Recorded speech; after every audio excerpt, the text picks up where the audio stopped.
Matthai bung som le kwa kimak thu a sin sangna wan hi chi hong hi a jesun hi ai thu te again zo in Galilee gama kipan apota Jordan lui gal Judea gam a ho hi mipi thupi takin azuiwa amaute a hi damzel hi wan Pharisai te akianga ahong wa ama haze et na ding in bangziak peu in min azimak asiang hia achi uhi aman atungwa kip atunga kipan amao bol pan numele pasal abol le ngai hwai zia hiai zia kin pasalin anule apa apai sandinga azi alending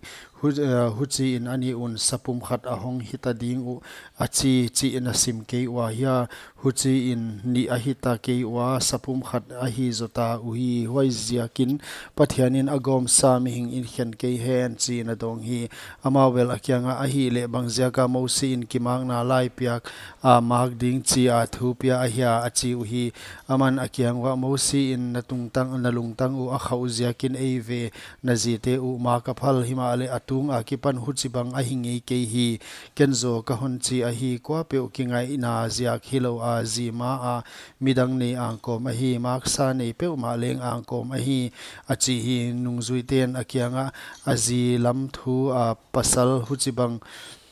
a hi le kiten lo a hoi zo achiu hi aman akyang wa huai thu a hi le apiak na te kya lo ngal mi na pe in apom thei ke ding u michil ge anu gil sung wa kipan huchibang a piang himte a omwa michil ge mi hing khut a ga ge te leng a om sam wa michil ge van gam zia ka chilge ha ki bol tom te leng a om sam uhi kwa pe apom thei in pom hen achi hi jesu naw pang neu te awal zol hun la huai lai in atungwa khut koi a thum sak ding in akyanga naw pang neu te ahong piwa nungzuiten anatai uhi himale jesu naw pang neu te ka kyanga hon paisa kun la kham ke un van gam hi chibang mi te ahinga van gam hichibang mi te a hingala achi hi huai huan atungwa ahut akoya huai apan in apaita hi tangwal hausa gente na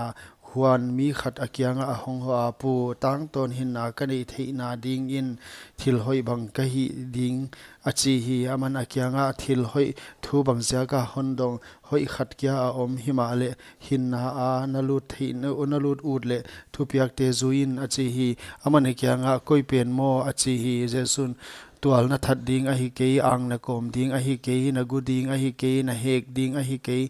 nanule na pa za tak chi te nang ma na ki it bang in na in veng te na i ding a hi chi te achi hi tangwalin akyanga huai teng ka zui zel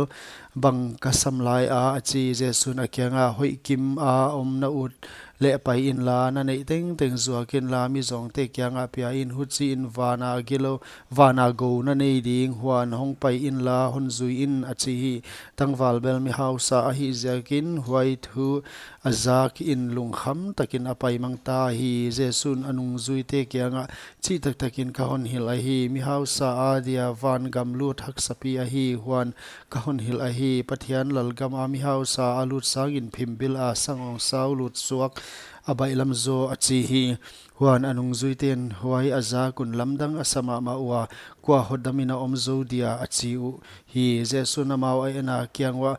huai mi hing hi wala hi ke pathian adin bang kim hi the a hi achi hi peterin kyanga ngai ri ko bang kim paisanin ka hon zuita wa bang kamuding wa chin adong hi jesu na kyanga chi tak takin ka hon hil a hi khovel thaka athupina tutpha a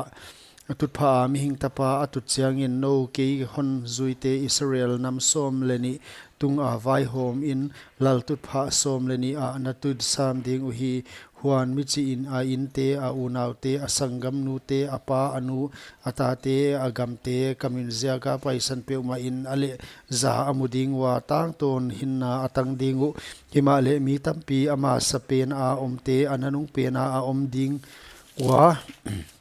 anunung pena om teleng ama sapena a om ding u achi hi